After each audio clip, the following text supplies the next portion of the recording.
Saludos a todos los seguidora del diario El Regional de Piura. Como siempre, comentando temas de interés nacional. Nos preguntamos, ¿qué se saben, qué se esconden, qué buscan los representantes del Congreso de la República y Dina Ercilia Boluarte Segarra? ¿Por qué tanta condescendencia? ¿Por qué tanta permisidad? Justamente en la fecha se logró la autorización para que la presidenta Dina Ercilia Boluarte Segarra salga del país del 7 al 11 de junio. La argumentación, los fundamentos es que participará en la tercera conferencia de las Naciones Unidas sobre el océano que se realizará en Francia. Conocemos de las capacidades de Dina Ercilia Boluarte Segarra, sabemos perfectamente que no tiene los conocimientos teóricos y políticos para participar en un evento de esta naturaleza, y el Congreso, con la finalidad de deshacerse seguramente de ella, le autoriza con mucha facilidad este tipo de viajes.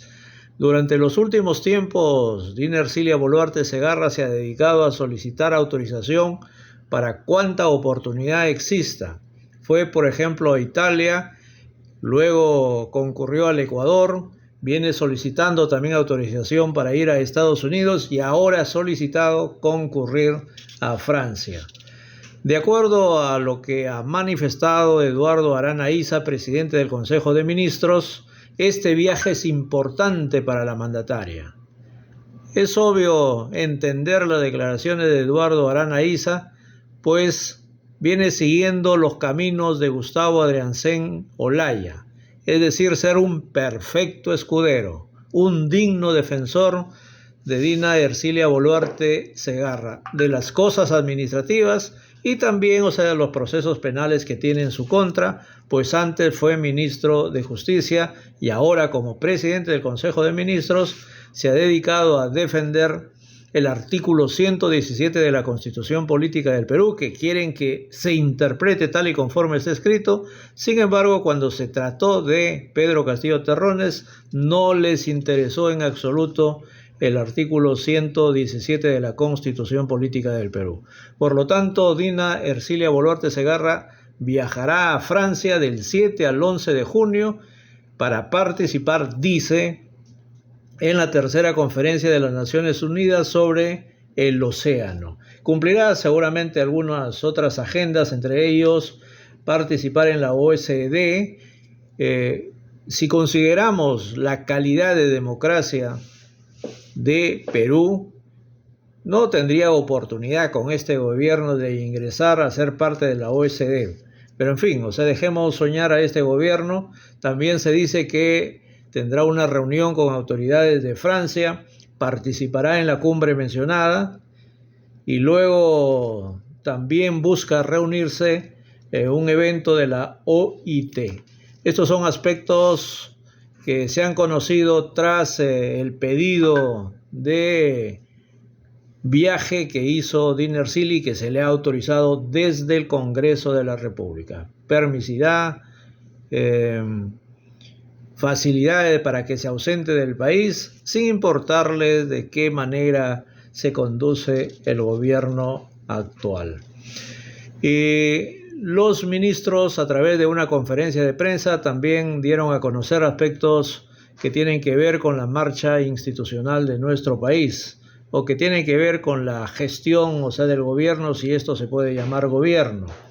Se habló, por ejemplo, del impuesto general a las ventas.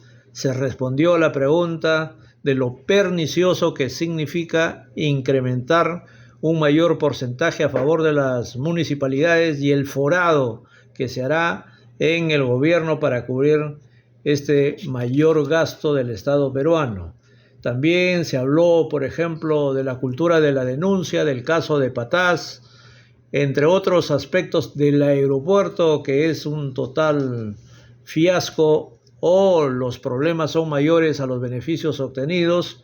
Falta resolver temas al interior y al exterior, del aeropuerto, que escucharemos en esta conferencia dada por los ministros cuyo presidente del Consejo de Ministros, Eduardo Arana no disimula su labor de escudero. Escuchemos. Muy buenas tardes, señoras y señores periodistas, y a través de ustedes a toda la ciudadanía del Perú. Como es costumbre, el día de hoy también hemos realizado el Consejo de Ministros en el que hemos abordado varios temas. Y antes de compartir con ustedes la agenda de lo que el día de hoy se ha desarrollado, quisiera en primer lugar resaltar que el día de ayer y el día lunes iniciamos las reuniones con las bancadas, líderes también de los partidos políticos, con miras a establecer las pautas que nos permitan expresar nuestra posición con respecto a las líneas de gobierno y también escuchar las voces de los diferentes parlamentarios y partidos políticos. En ese entendido, las rondas de diálogo se iniciaron con la bancada de Honor y Democracia, Somos Perú, estuvo su presidenta además también, Avanza País, Alianza para el Progreso, Renovación Popular, Fuerza Popular, Acción Popular y Bloque Magisteriano. Debo expresar en primer lugar mi agradecimiento a los congresistas de la República, quienes de manera muy cordial aceptaron la invitación y con ellos sostuvimos una serie de conversaciones en los que abordamos distintos aspectos relacionados con el país. Hemos puesto desde el Ejecutivo que nuestra agenda va a estar, como lo dije al principio, nuestra agenda está dirigida a, en primer lugar, luchar contra la criminalidad organizada, recuperar la confianza de la ciudadanía, darle a la sociedad la tranquilidad que se merece y en segundo lugar, como ya lo hemos también expresado, dejar al próximo gobierno una economía estable. Entre estos dos puntos hay un tema adicional que creemos que es importante también destacar, que está relacionado con la neutralidad política del Ejecutivo, porque el Ejecutivo también se compromete y asegurará que las elecciones próximas sean elecciones limpias y transparentes y dotará a los organismos del sistema electoral del presupuesto que corresponda y de las seguridades para que este proceso se lleve conforme a ley. Quiero también, antes de pasar a otro tema, que en las conversaciones hemos recibido muchas propuestas, hemos también expresado nuestra posición respecto de los temas de gobierno y del país. En algunos casos hemos coincidido, en otros no necesariamente compartimos las mismas necesidades o visión del país, pero el balance final de las reuniones que hemos tenido con las bancadas y con los congresistas, a mi modo de ver, es muy positivo. Y en primer lugar, porque se ha abierto un canal de diálogo entre las bancadas, los congresistas y los ministros. El Ejecutivo, como hemos señalado, tiene como impronta el diálogo, la conversación y llegar a consensos. Y es importante escuchar a los demás y escuchar a los demás incluso permanentemente porque las necesidades y los problemas del país van cambiando permanentemente. Y esa es una idea que nosotros debemos recoger porque el Parlamento y los señores congresistas, como representantes del pueblo, nos aseguran la expresión de lo que cada pueblo y cada región tiene que decirle al Ejecutivo. En segundo lugar, porque nos ha permitido también en este canal de diálogo compartir nuestras precisiones de cara a la presentación del gabinete el 12 de junio. Y de hecho, como bien lo he mencionado hace un momento, hemos recibido muchas propuestas, que las hemos tomado nota, algunas que son de solución inmediata, otras de mediano plazo y tal vez otras que escaparán a el tiempo en que el gobierno tiene por delante. Lo singular de estas reuniones es que esta política de puertas abiertas nos ha permitido también mostrar que todos los ministros están dispuestos, y hemos estado dispuestos siempre, pero ahora lo hemos ratificado, de establecer un canal de diálogo permanente y constante para expresar nuestras posiciones, pero también para escuchar las posiciones que el Congreso y los parlamentarios tienen. Dicho esto, eh, creo que también debo destacar otra noticia en la que se refiere a la solicitud que desde el Ejecutivo hemos planteado al Congreso con relación a la autorización de viajes de la señora presidenta Dina Boluarte. Lo que ustedes han visto seguramente ya está en los medios, es una petición que tiene como propósito que la señora presidenta pueda participar en varios eventos. Uno de ellos es a petición, obviamente, del presidente Emmanuel Macron para fortalecer los lazos económicos bilaterales, la reunión con la OCDE y la participación en la tercera conferencia de las Naciones Unidas sobre el océano. Y se refiere también una invitación adicional a la Asamblea de la OIT en la que participarán varios jefes de Estado.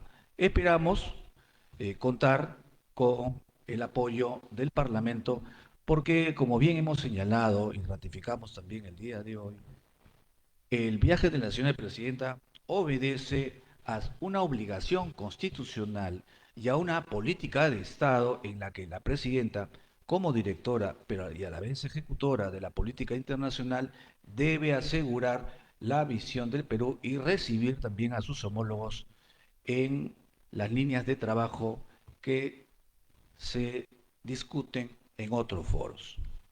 Bien, pasando a nuestro trabajo el día de hoy, nos acompañan en la mesa el señor ministro de Defensa, el señor ministro del Interior, el señor ministro de Transportes y Comunicaciones, el señor ministro de Cultura y la señora ministra de Desarrollo e Inclusión Social, quienes informarán con más detalle lo que atañe al Consejo de Ministros realizado el día de hoy.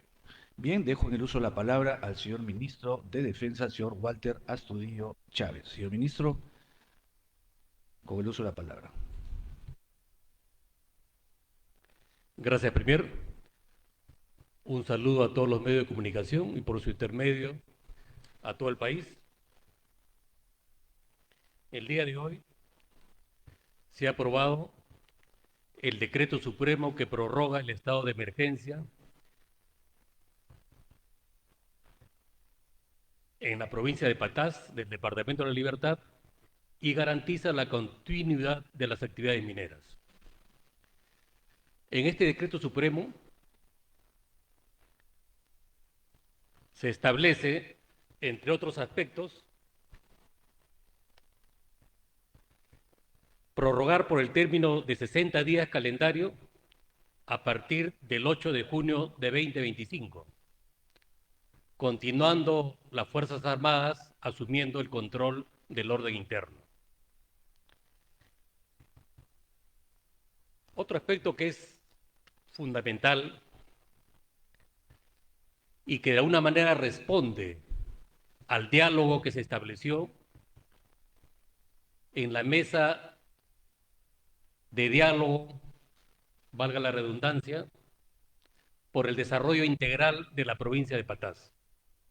Se escucharon a las autoridades provinciales y locales, asimismo a representantes de las organizaciones sociales, y era un clamor de la población el que se reinicie las actividades mineras.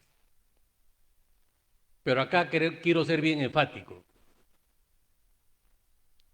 El gobierno adoptó medidas drásticas porque lo importante era proteger precisamente a la población. Se estableció un comando unificado que está dando excelentes resultados. Posteriormente le voy a dar algunos datos. Y se ha restablecido el orden interno en estos casi 30 días. se ha recuperado el principio de autoridad como tiene que ser, y atendiendo el buen comportamiento de la población y de las empresas, así como los mineros artesanales, el gobierno ha creído por conveniente disponer la reanudación de las actividades económicas mineras formales y de la minería en vías de formalización de aquellas personas con inscripción vigente en el Registro Integral de Formalización Minera Reinfo, durante los horarios de 5 de la mañana hasta las 22 horas. En resumen, el Estado tiene como prioridad la seguridad de todas las actividades, particularmente la protección de la vida de los ciudadanos, pero también tiene en cuenta la importancia de las actividades económicas, productivas, pero primero la seguridad. Ese es el mensaje que da el gobierno. Asimismo, se continuará con todas las acciones del Comando Unificado para erradicar la minería ilegal, teniendo como objetivos a los grupos criminales que estaban actuando en esa región del país. Otro aspecto importante de este decreto supremo que ha sido aprobado es que también el horario de la inmovilización social obligatoria varía, ahora es de 22:00 horas hasta las 05:00 horas. Es decir, se dan las facilidades para que la población pueda continuar con sus actividades productivas, pero siempre respetando la vigencia de este estado de emergencia. Quiero dar algunos resultados del Comando Unificado de Patás. A la fecha se han realizado 307 patrullajes en acciones de control territorial, intervención e interdicción contra la minería ilegal. 20 detenidos, se han incautado una carabina, 7 pistolas y 7 fusiles de largo alcance, más de 10.000 municiones de diferente calibre. Se han interdictado 54 bocaminas y 6 socavones, 23 campamentos, 61 pozas, 13 plantas de beneficio, 16 vehículos mineros y 14 motos cargueros, entre otros artículos. Respecto a qué va a pasar a partir del 8 de junio cuando se reactiven las actividades mineras en la provincia de Patás. En estos 30 días que han transcurrido, se han hecho algunos reajustes de tal manera que existen a la fecha 3 puntos de control, los cuales cuentan con personal de las Fuerzas Armadas y de nuestra Policía Nacional, así como elementos especializados de SUNAT y SUCAMEC también. El protocolo se ha aprobado porque lo ha realizado la Policía Nacional del Perú con las instituciones que participan. También incluíamos a SUTRAN, de tal manera que se va a efectuar un control efectivo de todas las actividades que se realizan en la provincia de Patás. Creo que esto es importante porque la población y los mismos mineros han dado muestras de que quieren colaborar porque de por medio está su seguridad. Y creo que esto es importante, la relación que debe existir entre Estado y la ciudadanía.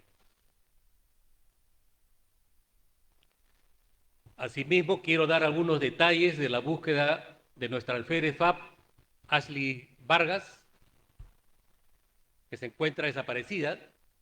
Se ha desplegado un gran contingente de personal equipamiento de las tres instituciones armadas, de nuestra Fuerza Aérea, de nuestra Marina de Guerra y de nuestro Ejército, con el apoyo de nuestra Policía Nacional del Perú y otras instituciones que de manera voluntaria se sumaron a esta búsqueda.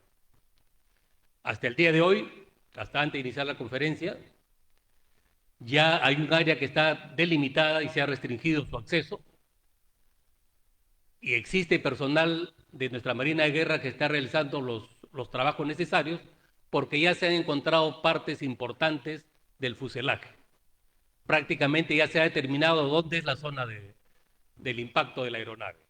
Estamos en la fase final y esperamos noticias en los próximos minutos. Se ha incrementado el número de buzos de la Marina de Guerra, habían 10, ahora hay 20, y estamos, como digo, en la fase final, y cuando tengamos información verificada, le daremos el detalle de las mismas. Es todo, señor Primero. Muchas gracias, señor ministro, por la información que nos acaba de proporcionar. Vamos a dar el uso de la palabra al señor ministro del Interior, señor Carlos Malaver, con el uso de la palabra. Muy buenas a toda la ciudadanía. Primero, para hacerles y darles de conocimiento que este gobierno sí tiene un plan. Ese plan se llama Perú Seguro, basado en los 4 ejes fundamentales relacionados a la prevención, el control territorial, la investigación criminal con el apoyo de la inteligencia y el desarrollo en capacitación, mejorar la infraestructura y la compra de tecnología para desarrollar mejor las funciones que tiene la Policía Nacional del Perú en su lucha contra la criminalidad. En ese contexto, últimamente se han dado duros golpes contra la criminalidad organizada y específicamente contra esta organización criminal denominada los Injertos del Cono Norte. Es por ello que se logró, mediante esta labor de una paciente observación, vigilancia, seguimiento, así como el desarrollo y el análisis permanente de evidencia, lectura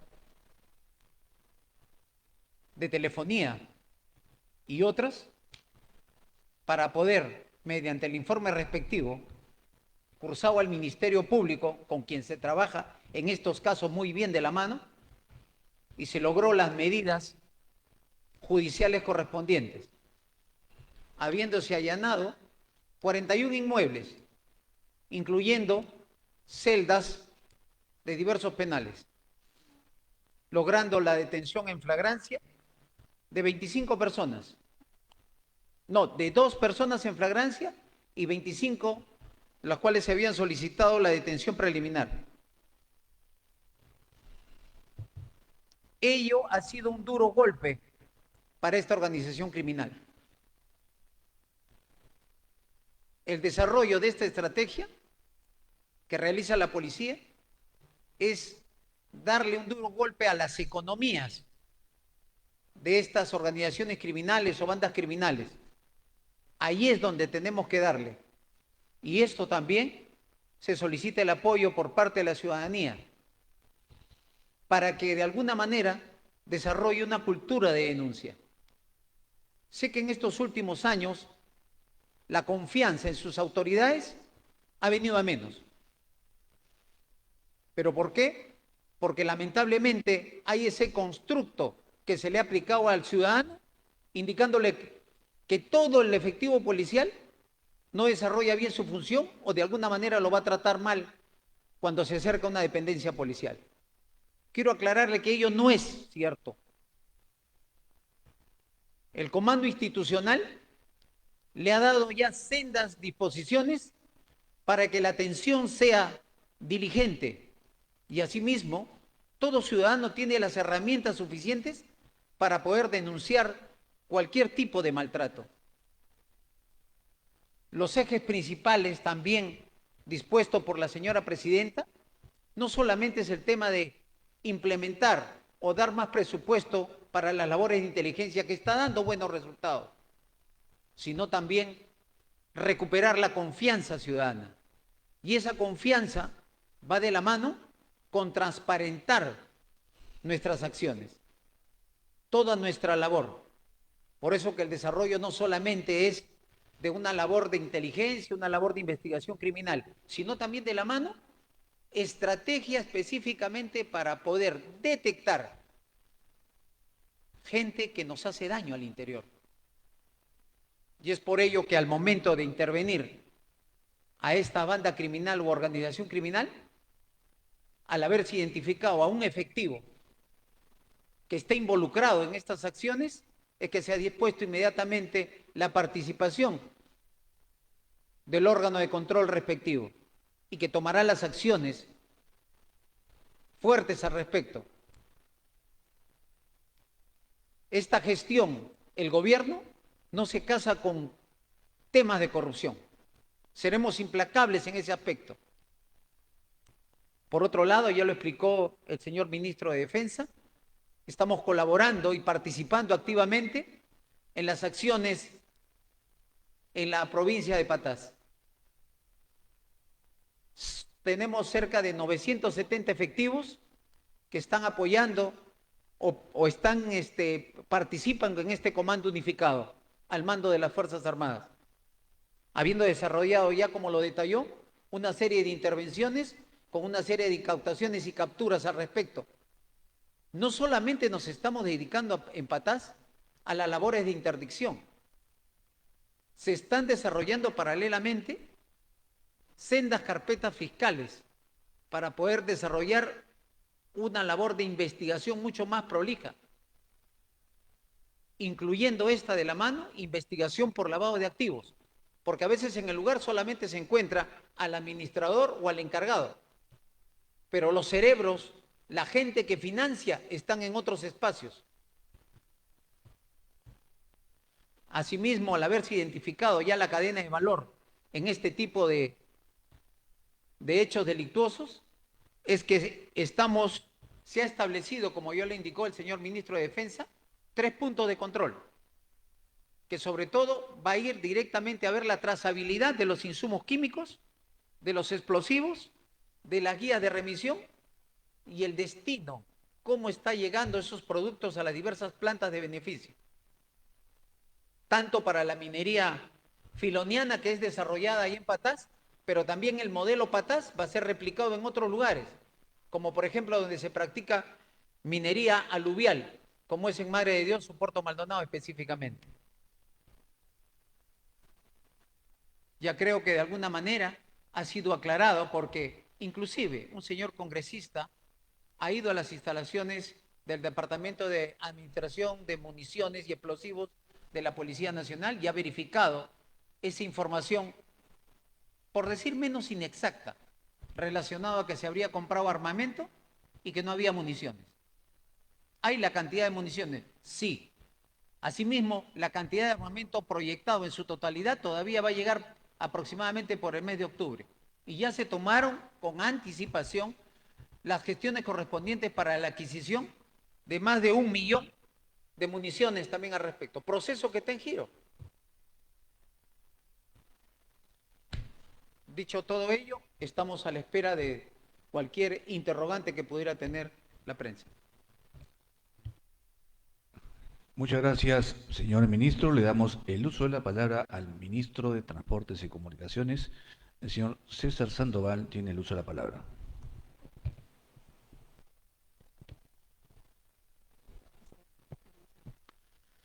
Buenas tardes con todos. Gracias, señor Premier.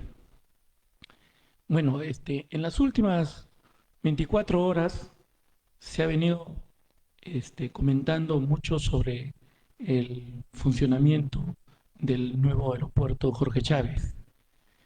Bueno, como ustedes es de conocimiento público y del mundo entero, que este aeropuerto, al inaugurarse el 30 de mayo, previo a eso, se hizo a marcha blanca. Y ahí se ajustó varias cosas.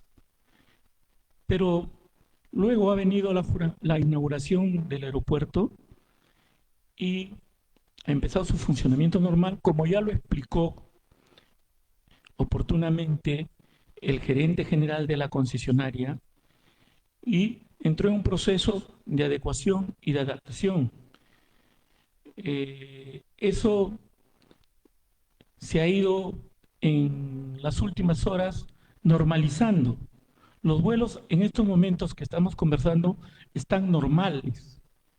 Ya no hay cancelación de vuelos, se va adecuando cada vez mejor, como cualquier aeropuerto del mundo cuando se inaugura y es nuevo, sobre todo con la capacidad que tiene nuestro aeropuerto Jorge Chávez, el nuevo, que es 3 veces más grande que el anterior y con mucho más servicios. Entonces, ese proceso de adecuación, de adaptación, se va perfeccionando conforme va transcurriendo los días, y eso es lo que está pasando. Se habla de 20 vuelos cancelados, pero también hay que decir que ya salieron más de 1.500 vuelos. Migraciones funciona perfectamente, las maletas han llegado sin ningún problema a sus destinos, a diferencia de otros aeropuertos del mundo que cuando se inauguran y tienen este proceso de adaptación, tienen una serie de inconvenientes, pero eso no quiere decir de que está mal o que de repente alguna imperfección o irregularidades. Estamos pendientes como Ministerio de Transportes y Comunicaciones de que el rol de OSITRAN de supervisar esté permanentemente ahí, y lo está haciendo de acuerdo a las coordinaciones y articulaciones que hemos tenido, porque también el MTC oportunamente, frente a esta adaptación y a este proceso de adecuación por parte de la concesionaria en la administración del aeropuerto, hemos acudido en apoyo oportunamente, ¿no?, con los equipos, con las carretas, para darle la seguridad y para poder seguir trabajando articuladamente, cada quien con su responsabilidad. La concesionaria asume lo que le corresponde, la supervisión a cargo de OSITRAN, y el MTC está de manera articulada siempre como Estado a disposición, no solamente dándole una mirada de trabajo y de apoyo a estas instituciones, sino poniéndose del lado de los pasajeros, de la ciudadanía, y para orgullo de todos nosotros, el aeropuerto Jorge Chávez, el nuevo aeropuerto Jorge Chávez, la ciudad del aeropuerto Jorge Chávez en estos momentos está en muy buenas condiciones, y seguramente ustedes ya estarán al tanto de eso. Cualquier pregunta o interrogante con respecto a esto, bueno, estoy a su disposición, pero tienen que tener claro los roles que le corresponde a cada uno de los que he mencionado hace unos minutos. Muchas gracias. Muchas gracias, señor ministro. Le damos el uso de la palabra a la señora ministra de Desarrollo e Inclusión Social, señora Leslie Orteaga, con el uso de la palabra. Gracias, Premier. Buenas tardes con todos y todas. Un saludo cordial a la ciudadanía. Como ustedes ya conocen, desde el 2 de junio se ha dado de manera efectiva ya el pago de lo que corresponde a los 100 nuevos soles del incremento de pensión 65. Estamos trabajando a nivel nacional de la mano con el Banco de la Nación, y a la fecha podemos decir que ya han cobrado más de 250.000 usuarios de los más de 800.000 que existen en el programa. Es un hecho histórico porque estamos incrementando esta pensión en 100 soles más después de más de 13 años. Es un reconocimiento a los adultos mayores, y en este padrón también déjenme informar que estamos incluyendo 12.000 nuevos beneficiarios de pensión 65, quienes por primera vez están cobrando su pensión de manera bimestral. A través de los medios hacemos nuevamente la indicación. Ya desde el 2 de junio se encuentra transferido el pago de la pensión 65 correspondiente a los 350 nuevos soles. Este es un compromiso de la señora Presidenta de la República, Dina Boluarte, y que en el marco de la Ley de Presupuesto estamos dando cumplimiento Eso significa que estamos dando hechos concretos a este encargo que nos dio la presidenta. Por otro lado, en relación a la mesa de desarrollo que tenemos ya instalada en Patás, el Ministerio de Desarrollo e Inclusión Social está participando de manera activa y comentarles que desde el programa FONCODES ya tenemos más de 7.2 millones de soles en proyectos productivos en inversión en 3 distritos de la provincia de Patás: Buldibullo, Chillía y Guayo. Son 1.200 hogares que se van a ver beneficiados con estos proyectos productivos a través de la organización de núcleos ejecutores. Estamos en la etapa ya de culminación de los expedientes técnicos. Estas actividades están relacionadas a los proyectos productivos, como la venta de productos en ferias, mercados locales y regionales, también cultivos tecnificados, crianza de animales menores e implementación de pequeños sistemas de riego con el fortalecimiento de las capacidades. Y finalmente, contarles que estamos ya bastante avanzados en relación al muestreo que les habíamos comentado que desde el Ministerio de Desarrollo e Inclusión Social, con el programa de alimentación escolar, se había dispuesto en relación a los productos de pollo, pavo y pescado que estaban en el programa. Ya los proveedores están asumiendo esta responsabilidad de volver a muestrear y trabajar en esa relación de confianza que necesitamos tener, como lo ha dicho el ministro del Interior. Estamos realizando los muestreos con laboratorios certificados por el INACAL a cargo de los proveedores, y en los próximos días ya tendremos los resultados, sobre todo, como les digo, en conservas y enlatados. En relación a las regiones La Libertad, Lima Metropolitana, Callao, Madre de Dios, Pasco, Tacna y Ucayali, estos muestreos ya han culminado. Se están realizando en colegios y en almacenes de proveedores donde existen la mayor cantidad de estos productos. Estas medidas las hemos indicado también para fortalecer los controles y asegurar la calidad de los productos. También se están haciendo sesiones de sensibilización y sesiones demostrativas. Finalmente, Premier, permítame felicitar y agradecer a nuestra Policía Nacional del Perú, que está trabajando arduamente y que vemos resultados concretos. Esta captura de esta banda de los injertos del Cono Norte toca directamente a la familia del Ministerio de Desarrollo e Inclusión Social y a muchas personas que están tratando de desarrollar proyectos, emprendimientos que también forman parte del equipo y de las familias que son beneficiarias de los programas sociales. Gracias, Premier. Gracias, ministra. A continuación, el señor ministro de Cultura, el señor Fabricio Valencia, con el uso de la palabra.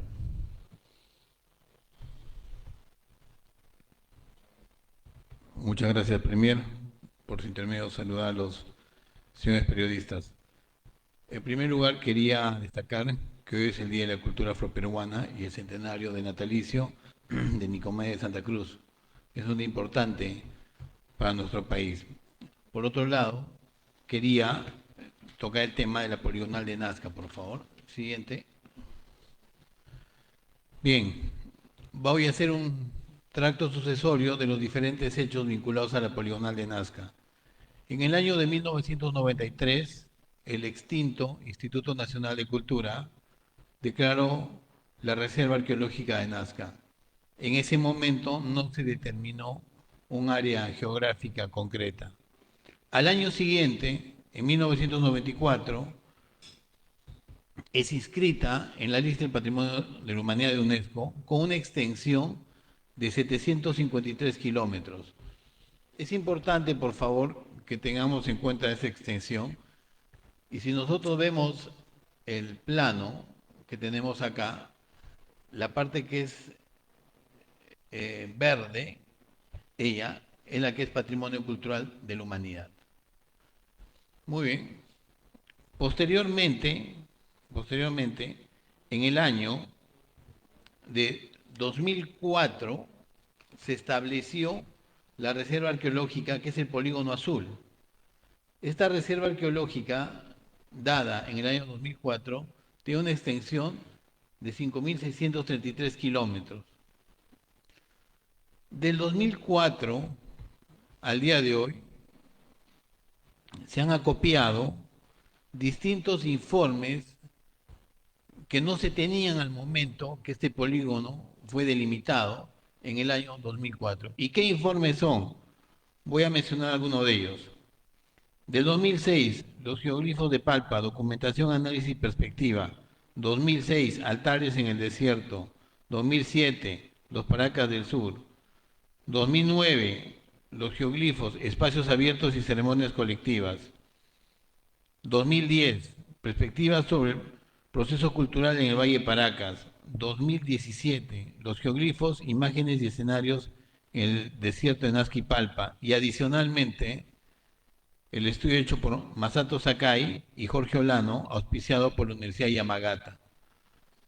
Con toda la información y todo el sustento técnico acopiado en más de 20 años, se ha podido determinar que la extensión del polígono arqueológico es la que está en rojo, que es un área de 3.235 kilómetros. Es un área más pequeña. Cuando se elaboró el polígono original en el año de 2004, no se tenía la información que ahora se tiene. Algunas personas refieren que no se debe redelimitar y que esto no se ha hecho. Pues les comunico que tenemos en la casuística varios casos de delimitación. Por ejemplo, en Canto Grande, Huacapalao, Mangomarca, Armatambo y Huaycán de Pariachi. No es la primera vez que se redelimita un polígono arqueológico. No es la primera vez. Nosotros somos convencidos que el cuestionamiento es la base del conocimiento. No nos preocupa que cuestionen lo que hacemos. Lo que sí nos preocupa es que malinformen y que presenten aparentemente como que estuviésemos dejando de proteger la parte que es patrimonio de la humanidad. Si vemos el plano, la parte que es patrimonio de la humanidad, que es la parte verde, tiene también un área de amortiguamiento, que es la parte anaranjada. Y toda esta área está dentro del polígono arqueológico, que es más pequeño. En términos proporcionales, la parte que es patrimonio de la humanidad es 4 veces más pequeña que el nuevo polígono arqueológico. Entonces, no se ha afectado la parte que es patrimonio cultural de la humanidad, no se ha afectado la zona de amortiguamiento, y si lo hubiésemos hecho, hubiésemos cometido una infracción. Habida cuenta que el Estado peruano ha suscrito la Convención del Patrimonio Mundial, y si nosotros, como Ministerio de Cultura, quisiéramos disminuir el área considerada Patrimonio Cultural de la Humanidad, requeriríamos indispensablemente la venia de UNESCO. Entonces, repito y reitero, la parte que es Patrimonio de la Humanidad y su zona de amortiguamiento no ha sido tocada. Y el polígono actual es 4 veces más grande que el área considerada Patrimonio Cultural de la Humanidad. Esto es importante que lo tengamos en claro. Repito, yo no me complico con el hecho que cuestionen lo que hacemos, pero lo que sí me parece mal es que difundan imágenes del colibrí indicando que lo hemos partido en dos, cuando el colibrí está a cientos de kilómetros de la parte final del nuevo polígono arqueológico. Por otro lado, quiero comunicar algo bastante importante. Con la venia de la señora Presidenta de la República y señor Premier, vamos a proponer desde el Ministerio de Cultura la creación de una ejecutora Nazca, entidad que va a estar adscrita al Ministerio de Cultura para poder gestionar toda la labor de conservación que requiere este importante sitio integral de Patrimonio Cultural de la Humanidad, como es la línea de Nazca. Eso es algo importante, es algo que la comunidad científica lo ha venido pidiendo, y vamos a empezar también a invitar a la Asociación María Reis, a ICOMOS y a diferentes grupos de personas interesadas para exponerles el nuevo polígono que tenemos y podamos compartir los informes técnicos que tenemos, porque tenemos el aplomo y el sustento de que la decisión que hemos tomado es una correcta decisión porque tiene un sustento técnico y científico. Así que lo vamos a estar convocando próximamente. Muchas gracias, Premier. Muchas gracias, señor ministro. Y podemos empezar con la rueda de preguntas. Gracias, Premier. Se recuerda a todos los medios presentes que podrán participar con una pregunta por medio de comunicación. Primera pregunta de Julio Caiguari de Radio Nacional. Muy buenas tardes, Premier. Buenas tardes, ministros presentes. La pregunta va dirigida a la ministra Leslie Urteaga. Con respecto a la subvención, el aumento de la subvención de la pensión 65, ¿cuál es el alcance de esta medida y cómo va a beneficiar a los adultos mayores? ¿Y qué acciones está tomando el sector para evitar que estos adultos mayores caigan en estafas? Sí, señora ministra, con el uso de la palabra. Sí. ¿Qué acciones está tomando el sector para evitar que estos adultos mayores, con el aumento de 100 soles, puedan caer en estafas de personas inescrupulosas?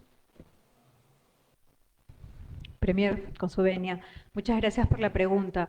En efecto, nosotros, como hemos indicado, son más de 824.000 usuarios adultos mayores que están en el programa Pensión 65 y se están incluyendo en este padrón 12.000 usuarios nuevos más.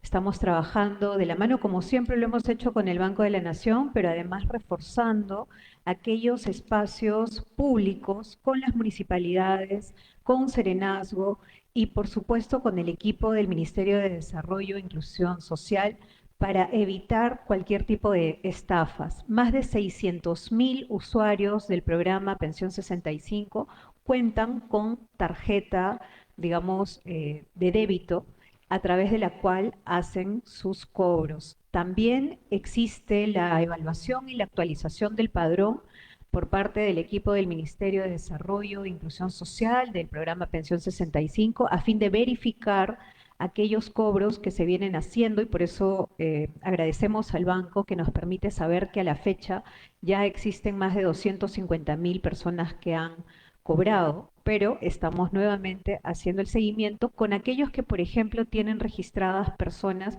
que cobran por ellos o que son sus acompañantes o cuidadores.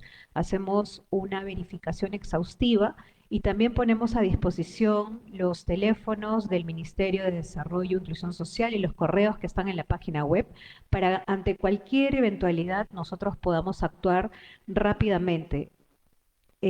Agradezco nuevamente al Banco de la Nación porque a través de sus tiendas que tienen convenios con ellos también se está llegando a hacer estos pagos y a los carritos pagadores que seguramente ustedes ya conocen, que llegan a los lugares más alejados del Perú para poder tocar puertas y hacer el pago efectivamente a la persona que corresponde.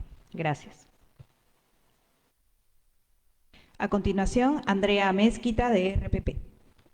Muchas gracias, buenas tardes. Queremos saber la posición del gobierno de dos proyectos de ley que se están llevando a cabo en el Congreso de la República.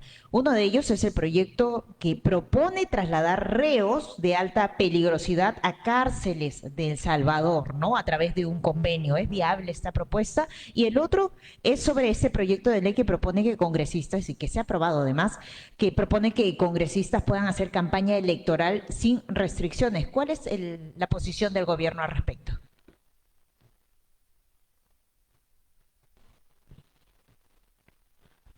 Sí, en efecto, con relación a su pregunta, el primer proyecto que está relacionado con el traslado de sentenciados, entiendo que sería así, a penales, en este caso entiendo que es El Salvador, sí, creo que es así. Nosotros también hemos revisado esa propuesta, la estamos examinando, estamos evaluando su pertinencia y en su momento daremos una opinión. No tenemos oficialmente ese proyecto, pero no es un asunto solamente que tenga que ver con un proyecto de ley, porque esto tiene que estar consensuado con el Estado de El Salvador, y no es que el Congreso de la República pueda dictar una ley y por eso lo van a recibir, ¿no? Eso resulta evidente en las leyes, tienen su aplicación en la jurisdicción interna. Vamos a evaluar, lo seguimos evaluando, estamos evaluando eso con Cancillería y luego de la evaluación comentaremos también el resultado de nuestra posición. Con relación a la campaña electoral, vea usted, yo he señalado hace un momento que la tarea del Ejecutivo y en particular de los ministros es de la neutralidad electoral, pero asimismo tenemos que promover neutralidad electoral. Yo creo que en ese sentido el Congreso de la República debe delimitar sus actividades y sus acciones en consonancia con la ley electoral. Entonces, esta es una ley que seguramente todavía está en evaluación y consideramos que la propuesta debe ser consensuada de acuerdo con la ley electoral. En su momento, cuando llegue a nosotros, de acuerdo con el texto que se apruebe, nosotros también coincidiremos con el texto de la ley electoral. Muchas gracias. Siguiente pregunta de Fernando Palomares, de Prensa Perú. Buenas tardes, señor Premier, señores ministros, colegas y a todo el país que nos ven a través de los medios de comunicación a esta hora de la tarde. La pregunta va para poder definir claramente, porque estoy seguro que el país espera, digamos, un contenido sólido por parte del Ejecutivo para no caer en la especulación y poder ventilar los riesgos reales respecto al aeropuerto, al nuevo aeropuerto internacional Jorge Chávez. Sabemos, por ejemplo, que Santiago de Chile se proyecta su aeropuerto a conectarse con el metro, ¿no?, de Santiago. Y sabemos que, por ejemplo, el megapuerto de Chancay, el nuevo aeropuerto Jorge Chávez aquí en Lima, Perú, despierta quizás el celo de muchas naciones, de muchos países, de muchos intereses fácticos que no los podemos ver, y quizás esto está incidiendo en este tipo de situaciones que hacen quedar mal al gobierno, al Ejecutivo y al país con el aeropuerto, que felizmente se está superando, pero no se puede, digamos, inteligentemente a través de los mismos organismos o aparatos propios del Ejecutivo poder prospectivamente solucionar estos problemas, porque pueden venirse riesgos laborales, ambientales en el tema del aeropuerto, ¿no?, problemas económicos, financieros, y todas estas cosas debe ventilarse o debe verse ya, señor Premier, señores ministros. Gracias.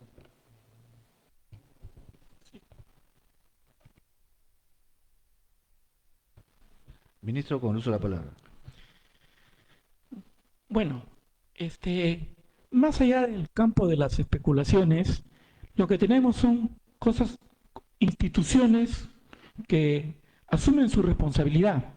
OCITRAN es el ente regulador y lo está haciendo, y vamos a tener una reunión para ver cuáles son sus evaluaciones que han hecho con respecto, o lo vienen realizando con respecto a la concesionaria y a la adecuación y a la adaptación que ha tenido la concesionaria, como ustedes lo han podido escuchar en todos los medios de comunicación. Es un aeropuerto moderno, el más moderno de Latinoamérica. Entonces, está en ese proceso de adaptación, de adecuación. Además, es un aeropuerto que va a generar más de 121.000 empleos en el Perú. Es un aeropuerto que en este año van a transitar más de 30 millones de pasajeros y se proyecta al 2026 con más de 40 millones de pasajeros. Entonces, tenemos que considerar que esa calidad de aeropuerto que tenemos, que, como repito, es un aeropuerto con bastante modernización, servicios, y que los pone al servicio de la patria, entonces nosotros estamos totalmente no preocupados, orgullosos de este aeropuerto, y estamos dando todas las facilidades como gobierno, el apoyo necesario, sin descuidar que cada institución, cada responsable lo asuma con compromiso e identificación, porque los usuarios así lo esperan. Hemos visto que en las últimas horas el aeropuerto Jorge Chávez ha entrado en una fase de normalización, y esperemos que así se vaya consolidando en el tiempo, y porque repito, es un proceso de adecuación. Los pasajeros que en algún momento seguramente sus vuelos fueron cancelados, nosotros coordinaremos con Ocitran porque ellos no van a quedar desamparados. Los equipajes están llegando normalmente, lo vuelvo a repetir, y Migraciones está funcionando de lo más normal. Así que más allá de eso, el resto es especulaciones. Gracias, ministro. Siguiente pregunta de Alejandro de la Fuente de Panamericana. Buenas tardes. El día de hoy la Cámara de Comercio y autoridades de Chancay han anunciado su preocupación por la aparición de actividad criminal alrededor del megapuerto. Paralelamente, por ejemplo, tenemos una avenida Arequipa copada de colectivos que tienen distintivos de organizaciones criminales.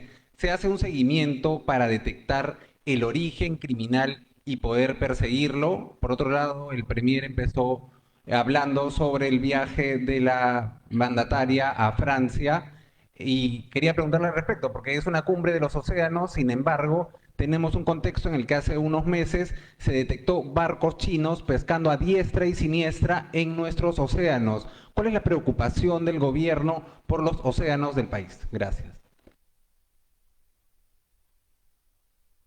Bien, la primera parte de su pregunta la va a responder el señor ministro del Interior. La segunda la voy a hacer yo. ¿Tú quieres también?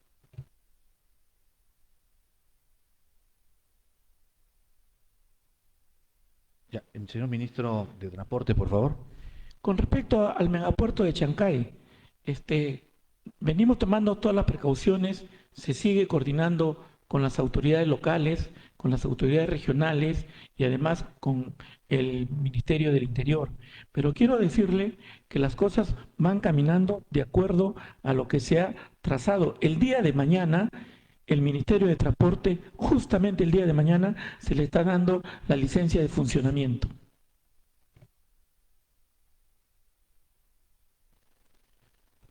A ver, ha preguntado relacionado a la actividad criminal que se podría o se estaría desarrollando alrededor del megapuerto de Chancay. ¿Conforme?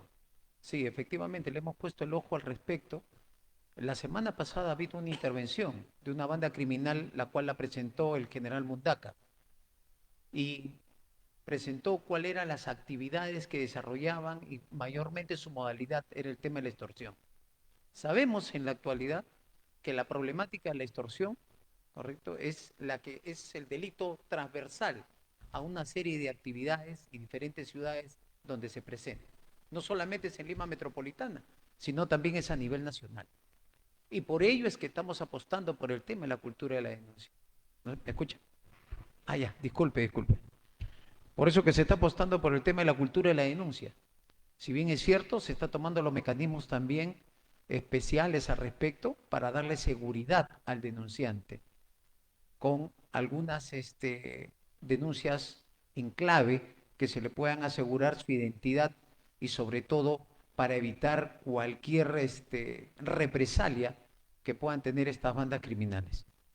Como le vuelvo a repetir, el gobierno, la señora presidenta, le va a poner énfasis al tema de la seguridad. Si me permite, señor Premier, adelantar estos son cerca de más de 50 millones que se va a invertir en gastos operativos de inteligencia para mejorar el trabajo. Pero no solamente es una inversión, simplemente para... Detrás de ello va a haber que solamente toda la estrategia para que llegue a donde tiene que llegar, a las informaciones, al trabajo efectivo, porque no queremos que mañana más tarde puedan haber cierto tipo de actos que pudieran manchar este trabajo o este diseño operacional que se está realizando. Esté por seguro que vamos a desplazar una cantidad de fuerzas suficientes porque tenemos el megapuerto de Chancay que verdaderamente es la envidia en esta zona del sur, ¿no? Muchas gracias, ministro. Y con relación a la inquietud del periodista respecto, entiendo que su pregunta es ¿por qué viaja la presidenta si hay cosas importantes en el país? ¿Algo así es? ¿No? Por favor. La pregunta es, este viaje demuestra una preocupación de la presidenta por los océanos, dado que es una cumbre mundial de los océanos. Sin embargo, en nuestro país hay bastantes problemáticas no abordadas o abordadas de una manera que incluso genera preocupación de ciertos sectores, como por ejemplo la proliferación de pesqueros chinos que generó las críticas de los pescadores que dejaban desabastecido completamente nuestro litoral. Entonces, mi pregunta iba en el sentido de, hay una preocupación en el discurso, pero hay una problemática en nuestro país que no se aborda de una manera muy preocupada, valga la redundancia. Ya, correcto con su pregunta. En principio, yo quiero descartar que cualquier viaje de la señora Presidenta de la República y de los ministros o de los funcionarios de gobierno tengan un propósito diferente al que no sea al que están destinados, que es el asegurar, mejorar, intensificar o establecer lazos de carácter internacional o participar de un evento en el que su participación de este funcionario, del ministro o de la presidenta va a permitir un acercamiento bilateral o multilateral. Esto es en principio. En segundo lugar, la agenda que yo acabo de comentar está relacionada con tres aspectos. Efectivamente, uno, el señor ministro de Relaciones Exteriores acaba de establecer algunas pautas con el secretario general de la OCDE, en cuyo caso la señora presidenta va a justamente a terminar estos avances que el señor ministro de Relaciones Exteriores ha realizado. En segundo lugar, tiene una bilateral con Francia. En tercer lugar, tiene efectivamente una participación en los océanos, lo que usted ha mencionado. Y en cuarto lugar, estimamos que pueda participar también en una asamblea general de jefes de Estado en la OIT. Todas las agendas ayudan a mejorar la política de gobierno. El hecho de que pueda o no existir, que en algunos temas, algunos aspectos relacionados con el quehacer de ciertos sectores no pueda tener seguramente la respuesta necesaria, no significa de modo alguno que esto invalide el viaje que la señora presidenta deba hacer. Sin embargo, tomamos nota de lo que usted acaba de expresar y voy a dársela al ministro del sector. Muchas gracias. Siguiente pregunta de Giancarlo Cesarego de Exitosa. ¿Qué tal? Buenas tardes, ministros de Estado. Es con referencia a lo que venía señalando el ministro de Cultura sobre las líneas de Nazca. Si bien ya nos ha dado una explicación de por medio, por ejemplo, del Congreso de la República, Wilson Soto de Acción Popular, incluso había señalado que ya estaban preparando una moción de interpelación debido a esto. Esto incluso previo a haber tenido incluso una reunión con el gabinete para lo que viene siendo la presentación ante el Pleno este 12 de junio. En todo caso, ¿ya se les ha transmitido esta información a ellos? ¿Cómo lo han tomado? Ministro, ¿algo que podría comentar, por favor? Sí, gracias. Bueno, nosotros somos muy respetuosos de las funciones congresales. Vamos a remitir toda la documentación sobre las líneas de Nazca al Congreso y hemos tenido un par de solicitudes de información y asistiremos gustosamente a cuanta convocatoria ellos nos llamen. Repito, tenemos todo el sustento técnico, así que con esa confianza podremos asistir y mandar toda la documentación necesaria. Gracias. Gracias, ministro. Siguiente pregunta de Ángel Flores de Willax. Muy buenas tardes a la mesa de honor. Con respecto al golpe que ha significado la captura de la madre del monstruo cabecilla de la banda criminal Los Injertos de Cono Norte, y además de otros miembros en un mega operativo el día de ayer, si ya se tiene mapeado su ubicación exacta, si esto ha significado que se acerquen más a su captura, y también quería hacerle la consulta con respecto a alias Cuchillo, sindicado, actor intelectual de Patás, si ya tiene fecha de extradición.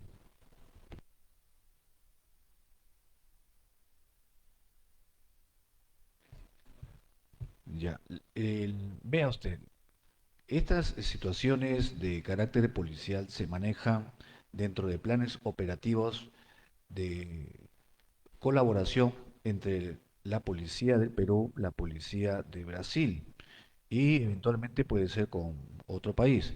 Lo que yo sí le puedo señalar en el caso de el el monstruo, a quien así señala, ¿no? El monstruo, el día de hoy se han aprobado 4 proyectos de resoluciones supremas de extradición, con lo cual el Ejecutivo está adelantando sus pasos en la eventualidad que tengamos que disponer de las acciones internacionales y diplomáticas para traer a este delincuente.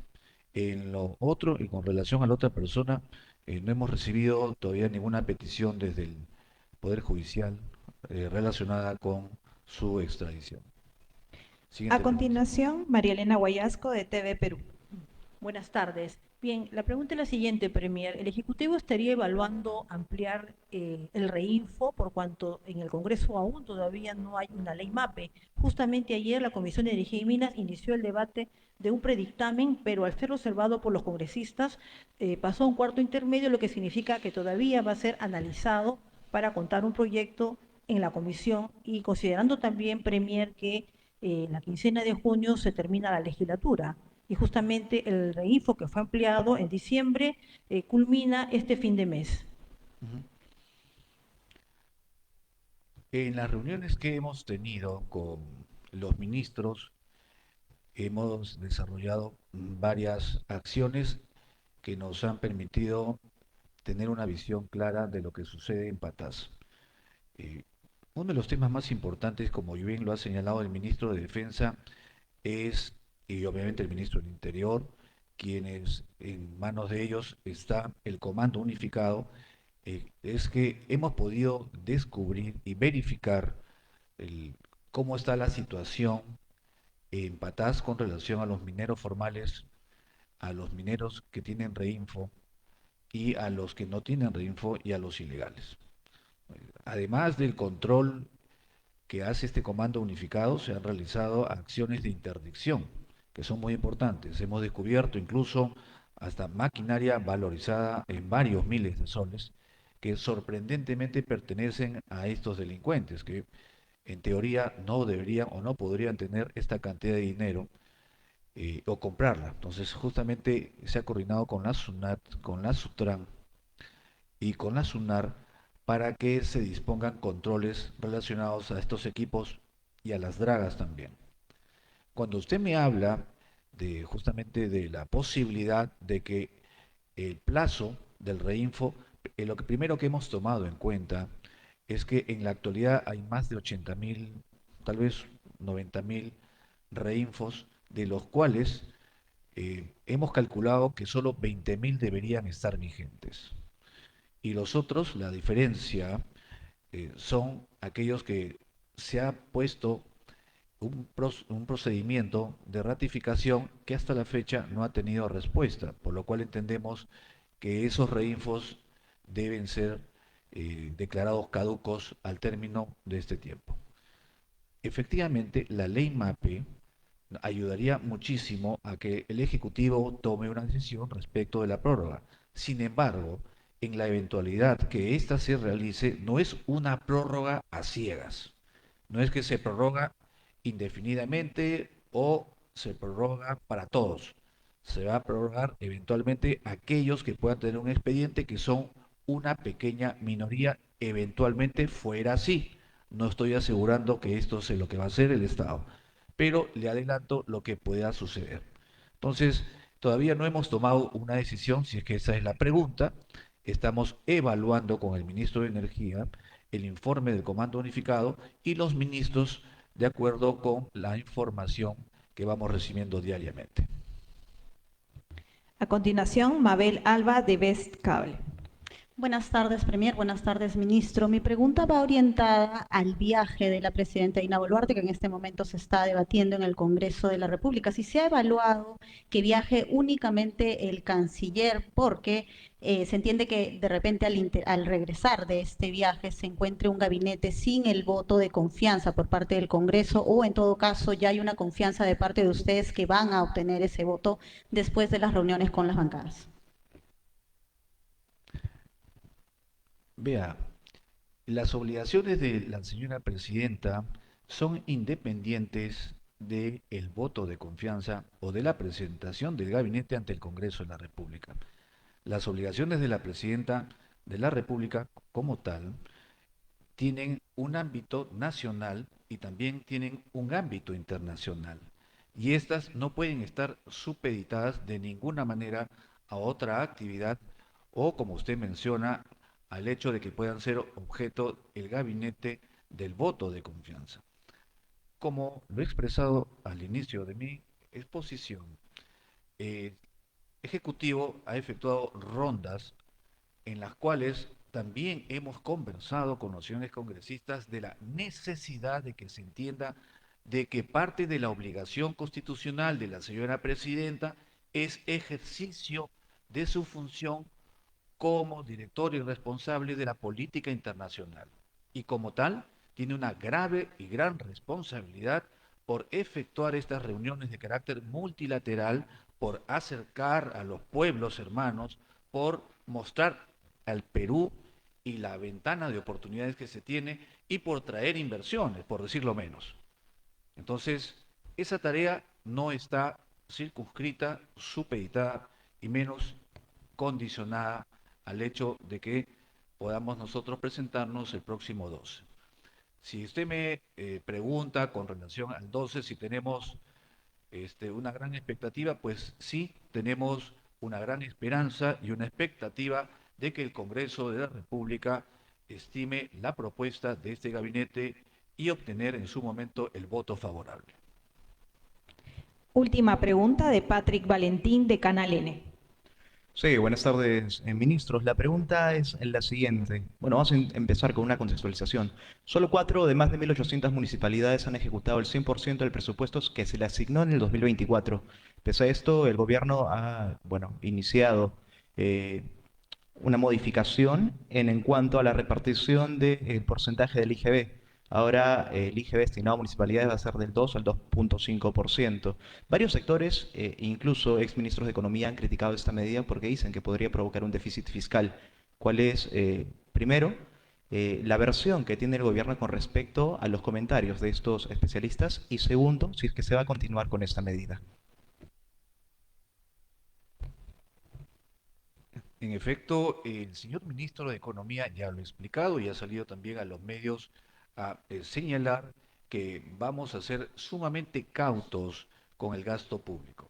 Es más, la propuesta del ministro de Economía es que de tener que usar el mecanismo del crédito suplementario, va a tener que ser un crédito suplementario muy austero.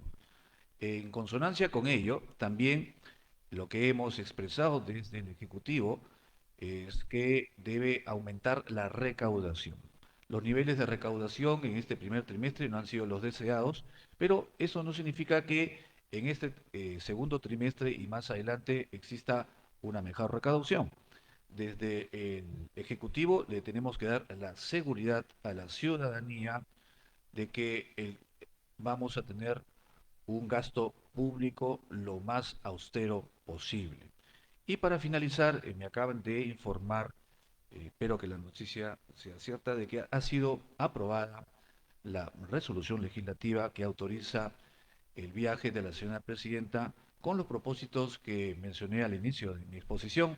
Y en este sentido quiero también agradecer al Parlamento en general y a los señores congresistas que confían que el Perú tiene una tarea internacional que realizar y estaremos siempre a la expectativa de los desafíos que enfrentamos en el ámbito internacional, y les aseguro que la señora presidenta al término de su viaje traerá también, como siempre, muy buenas noticias. Dicho esto, les agradezco a todos ustedes, como siempre, la gentileza de estar con nosotros al término del Consejo de Ministros. Buenas tardes con cada uno de ustedes.